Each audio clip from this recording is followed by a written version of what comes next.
সুপ্রিয় শিক্ষার্থী, কেমন আছো তোমরা সবাই? খেয়াল করো, আজকে আরো একটি পার্টে তোমাদের স্বাগতম। দেখো, গত পার্টে আমরা 17 নম্বর পৃষ্ঠা সমাধান করেছি। আজকে আমরা 18 নম্বর পৃষ্ঠা থেকে অনুশীলনী 2 এটা সমাধান করব।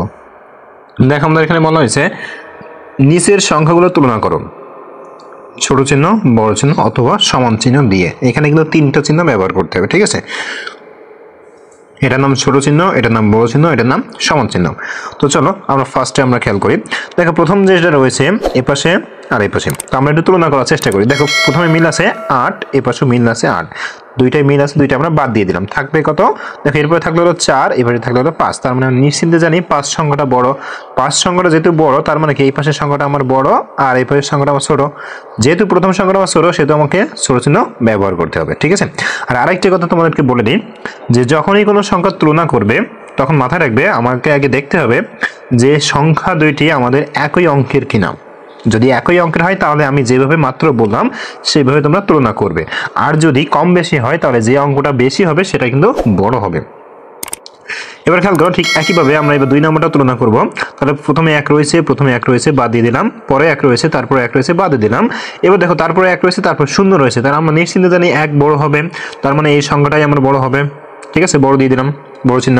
এরপর আসি এবার খেয়াল করো, প্রথম 2 রয়েছে, বাদ দিয়ে দিলাম। তারপরে দেখো 8 রয়েছে, তারপর দেখো 9 রয়েছে। তার মানে কি আমাদের এই পাশের সংখ্যাটা বড়, প্রথম সংখ্যাটা ছোট, তার মানে আমাকে ছোট চিহ্ন হবে।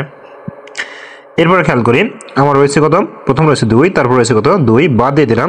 তারপরে 2, তারপরে 2, তারপরে 2, তারপরে 2, তারপরে 2, তারপরে 2, তারপরে 2, তারপরে 2। খেয়াল করো, এবার খেয়াল করো, এবার সর্বশেষ দেখো এখানে 2 আর এখানে কিন্তু 2, সব কিন্তু আমার 2 কিন্তু মিল রয়ে গেছে, ঠিক আছে? সবকিছু কিন্তু আমরা বাদ দিয়ে দিয়েছি। এবার আসি, আমাদের এখানে হলো 1 আর এখানে হলো 3।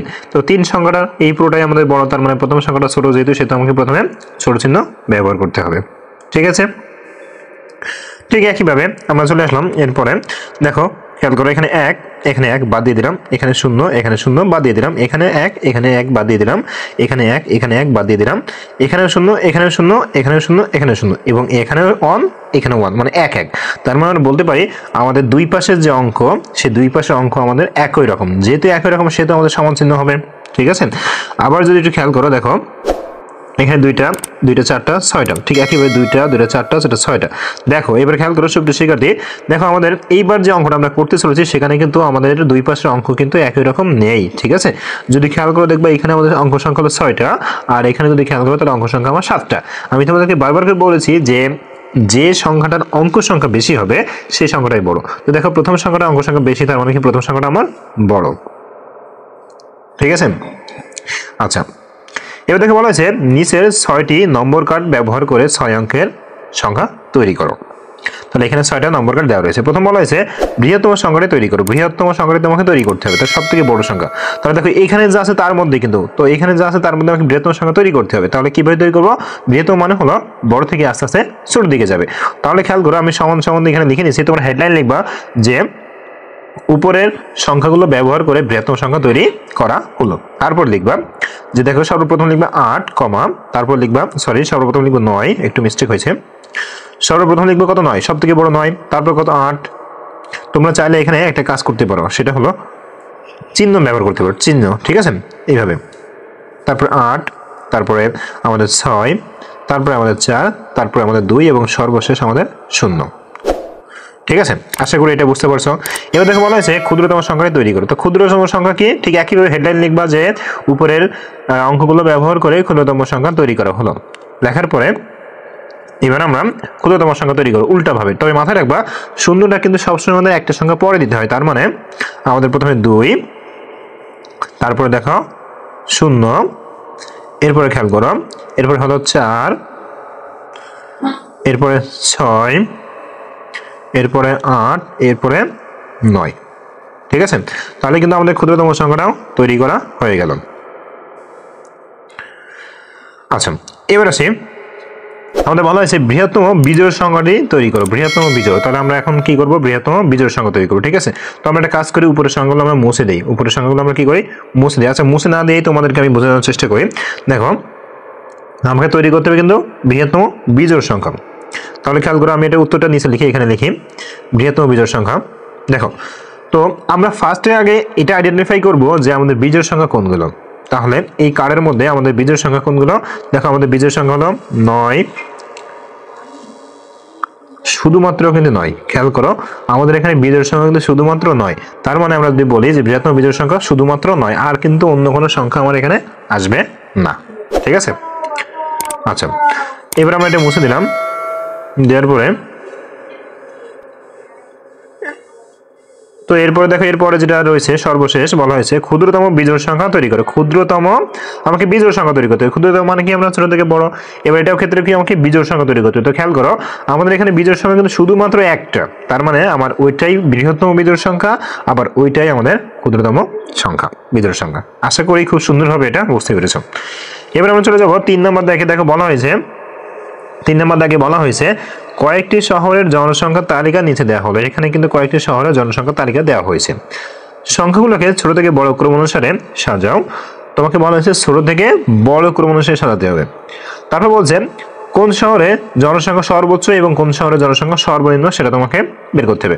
তো প্রথম আমরা যে কাজটা করবো সেটা হলো আমরা সংখ্যাটাকে ছোট থেকে বড় ক্রম অনুসারে আগে সাজাবো। ঠিক আছে, তো চলো আমরা একবারে সংখ্যাটা লিখে তোমাদেরকে দেখিয়ে দিচ্ছি। সুপ্রিয় শিক্ষার্থী খেয়াল করো, তোমরা হয়তো একটু অবাক হচ্ছ যে আমি কেন এই পাশে 6 7 7 6 আমি লিখলাম, তাই না? আমি তোমাদেরকে বলে দিই, এটা খুব ইজিলি তোমাদেরকে আমি শিখিয়ে দিচ্ছি।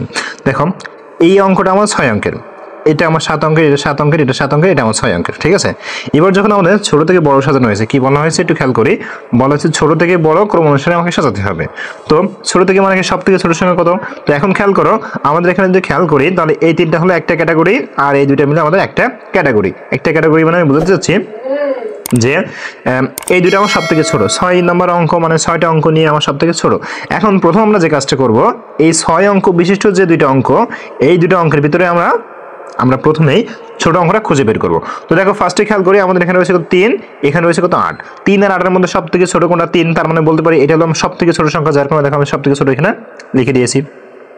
ঠিক আছে, সরি এটা কিন্তু 9 9 3 হবে, একটা সংখ্যা মিস্টেক হয়েছে এখানে। দেখো আমি এটা লিখে দিচ্ছি 9 9 3। এবার আমাদের বড় চিহ্ন। ঠিক আছে, তো খেয়াল করো তাহলে কিন্তু আমরা সব থেকে ছোট সংখ্যা কিন্তু আমরা এখানে লিখে নিয়েছি। এবার দেখো তাহলে এটা যদি সব থেকে ছোট হয় তারপরে হবে হলো আমাদের এই 6, যেটা বাকি থেকে গেল 8 8। তাহলে 8 8 6 3 9 7। ঠিক আছে, তাহলে আমাদের কিন্তু 6 অঙ্কের পর্ব শেষ হয়ে গেল। এবার আসি আমরা 7 অঙ্কের পর্বে। 7 অঙ্কের ভিতরে সব থেকে ছোট কোনটা, এবার আমরা সেটা খুঁজে বের করবো। তো দেখো 7 অঙ্কের ভিতরে এখানে আছে 2, এখানে আছে 3, এখানে আছে 4। তো আমরা নিঃসন্দেহে বলতে পারি 2 এর সব থেকে ছোট, তাই দেখো 2 এর যে সংখ্যাটা সম্পূর্ণ আমরা সেটা লিখছি। ঠিক আছে, এরপরে খেয়াল করো 3 আর 4, তার মানে 3টা সব থেকে ছোট। তাহলে আমরা সেই 3 এর সংখ্যাটা এবার সম্পূর্ণটাই আমরা কি করছি লিখছি। এরপরে খেয়াল করে সর্বশেষ যেটা, সেটা হলো 4 এর সংখ্যাটা। সেই 4 এর সংখ্যাটা আমরা পরে সর্বশেষ লিখে দিয়েছি। আর তোমরা একটা জিনিস খেয়াল করো, দেখো এখানে কিন্তু আমি প্রতীক ব্যবহার করছি, তোমরা কিন্তু অবশ্যই এইভাবে প্রতীক ব্যবহার করে এটা লিখবে। ঠিক আছে, তাহলে খুব সুন্দর হবে। আশা করি এটাতে কোনো রকম সমস্যা নেই তোমাদের ছোট থেকে বড় ক্রম অনুসারে সাজানো। এটা কিন্তু সহজ একটা ট্রিক্স আমি তোমাদেরকে দিয়ে দিয়েছি। ওকে, আচ্ছা এবার দেখো আমাদের এখানে আরেকটা কথা বলা হয়েছিল যে সর্বোচ্চ জনসংখ্যা কোন শহরে এবং সর্বনিম্ন জনসংখ্যা কোন শহরে সেটা আমাকে লিখতে হবে। তো আমরা এখানে লিখব যে সর্বোচ্চ, তো খেয়াল করো সর্বোচ্চ জনসংখ্যা আমি লিখছি ঘ নম্বর শহরে। কিভাবে? দেখো আমরা জানি সব থেকে বড় হলে এই সংখ্যাটা, তো এই সংখ্যাটা কত নম্বর শহরে রয়েছে? ঘ নম্বর শহরে রয়েছে। ঠিক আছে, শহরের নাম। ওকে, এবার আসি আমাদের সর্বনিম্ন। তাহলে এখানে লিখবো সর্বনিম্ন। ঠিক একইভাবে সর্বনিম্ন জনসংখ্যা, তাহলে সর্বনিম্ন জনসংখ্যা কোন শহরে আমরা দেখে আসি। 3 3 7 3 7 মানে কোনটা? এই যে ক নম্বর শহরে, তাহলে ক শহরে। আশা করি তোমরা এটা খুব সুন্দরভাবে বুঝতে পারছো। তো সুপ্রিয় শিক্ষার্থী, এটাই ছিল আমাদের প্রথম অধ্যায়ের সর্বশেষ ক্লাস। ঠিক আছে, আশা করি এটা খুব ইজিলি এবং খুব সহজেই তোমরা এটা আয়ত্ত করতে পেরেছো।